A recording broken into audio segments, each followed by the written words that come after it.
Hey, this is Katherine.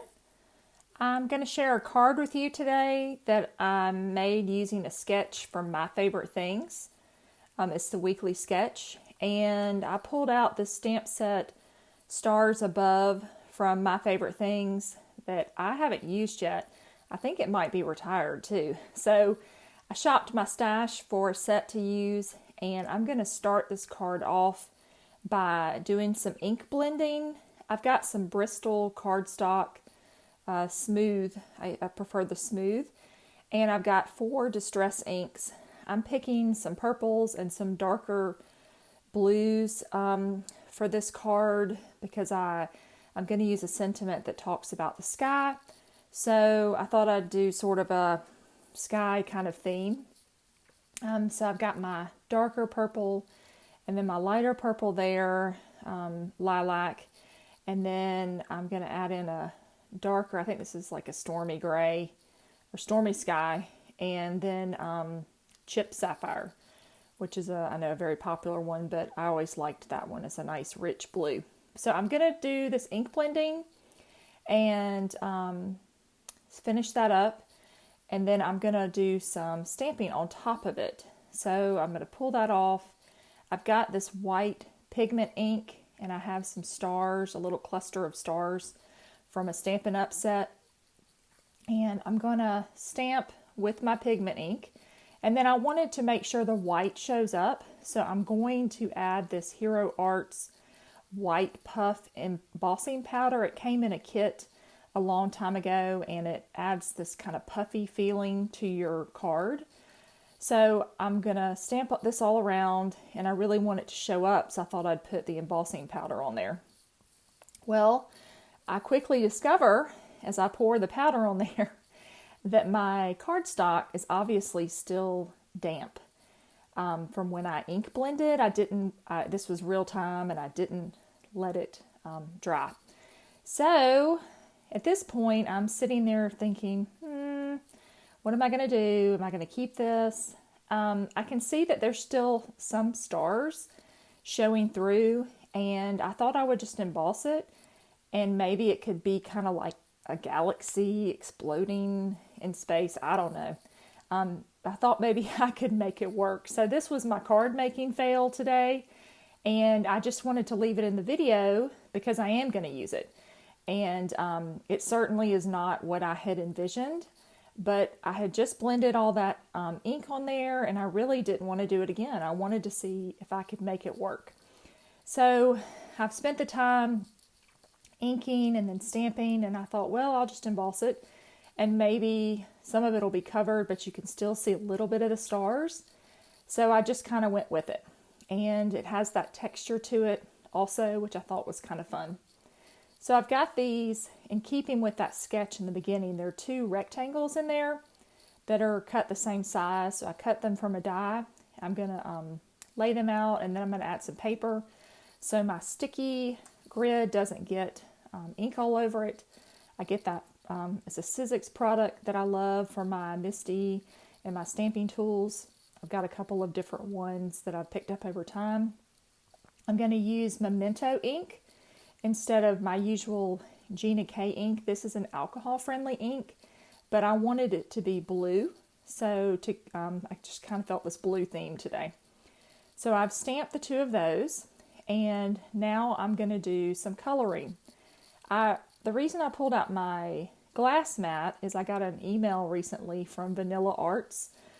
She's an amazing Copic marker colorer person, and I follow her blog and I get her newsletter, and she was talking about how you should blend onto glass because instead of putting something underneath it.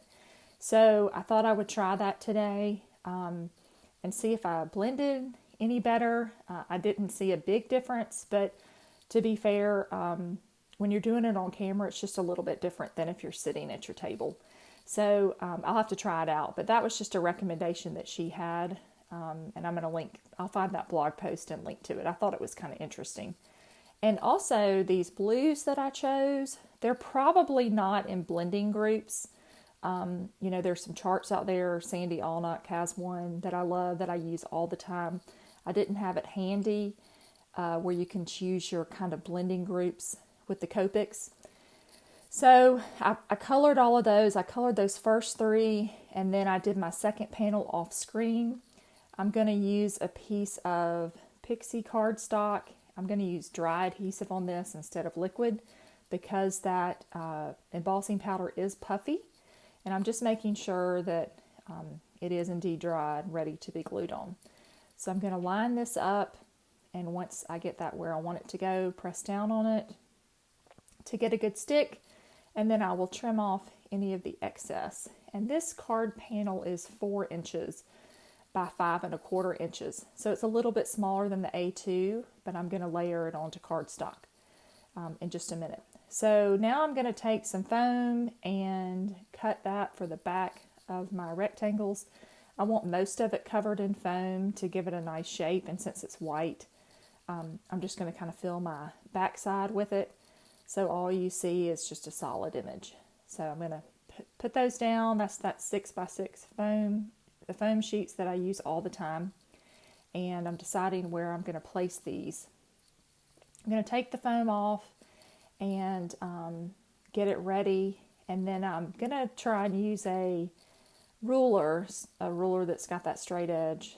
And I just couldn't get it to work today. I think because I had 2 things and it was just too much for my brain to handle today. So I kind of start with it, and then I said I'll just eyeball it. So I gave up on that too. And off camera, I think I forgot to tape this part. You can see that I've laid out where I'm going to put them, and then I also stamped the sentiment on that same Pixie cardstock. I thank the stars above for a friend like you. Such a great sentiment. And I'm going to glue all this down onto another piece of Pixie cardstock and then onto a Sky A2 size card base. When I stamped that image, the sentiment off screen, and then I used a banner punch that punches the ends. And that's how I got that banner to fit it. It goes up to maybe 1.5 inches, 2 inches. It's from Stampin' Up! And pretty old, but it's one of my most used tools in the craft room. So I'm going to just finish that part. I've glued those down, and then I found these. I wanted a little bit more with the star motif, and I have these very small silver stars in my stash, and I decided to break up just a little bit more of that white by adding some of the silver, and I'm going to put 3 on the top panel and 3 on the bottom panel. And I ended up liking this a lot more than I thought I would. So there's the container that shows what those stars look like. There's several different colors and sizes in it. So here's the finished product. I'm happy it turned out okay. So sometimes a card making fail can turn out okay. So thanks for watching. Be sure to subscribe and like, and have a great day.